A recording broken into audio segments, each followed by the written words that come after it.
Halo, selamat pagi siswa kami kelas 12 SMA Trisakti. Kita bersyukur bisa berjumpa kembali dalam belajar kita secara online. Berhubung karena kondisi ini, mari kita maksimalkan belajar tatap muka dari online. Semoga badai ini cepat berlalu. Nah, materi kita pertama di bab pertama ini yaitu materi tentang wilayah dan tata ruang.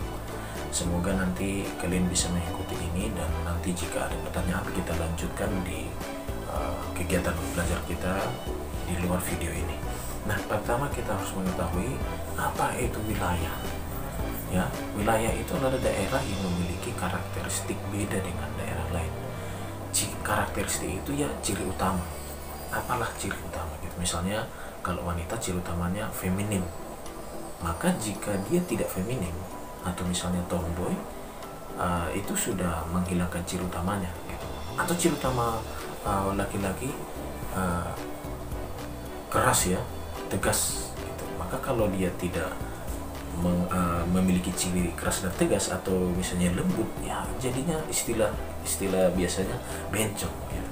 Maka wilayah itu adalah daerah yang memiliki karakteristik tersendiri ya, yang membedakan dengan daerah lain. Misalnya daerah gurun ada karakteristik ciri utamanya siang panas banget, malam dingin banget. Wilayah tropis misalnya karakteristik utamanya hanya dua musim hujan dan kemarau ya. Musim rambutan, musim mangga itu musim tambahan ya, musim kawin. Nah, itu misalnya ciri utama. Maka sampai di sini mengerti anak-anak ya. Jadi pertama topik ini kita harus tahu dulu apa itu wilayah. Nah, kemudian wilayah ini dibagi secara dua golongan besar.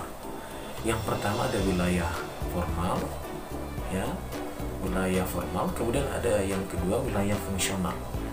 Nah, wilayah formal itu digolongkan menurut kesamaan, homogenitas. Nah, ciri wilayah formal ini statis dan homogen. Contohnya desa, ya. Umumnya desa itu homogen dalam pola pikir, homogen dalam mata pencaharian gitu. Kemudian iklim juga homogen dan statis, dia akan tetap seperti itu. Kita tidak mungkin berdoa sama Tuhan, Tuhan buatlah musim salju di Indonesia. Tidak akan mungkin, karena iklim itu tetap sama, statis. Kita hanya berlaku musim hujan dan musim kemarau. Kalaupun ada misalnya hujan es batu, itu hanya karena penguapan di udara itu mengalami titik beku yang sangat tinggi. Kemudian sekali-sekali itu hujan batu di tropis. Maka sekali lagi wilayah formal itu tadi cirinya statis, kemudian homogen ya, baik dari sosial maupun dari kondisi topografi, iklim dan lain-lain.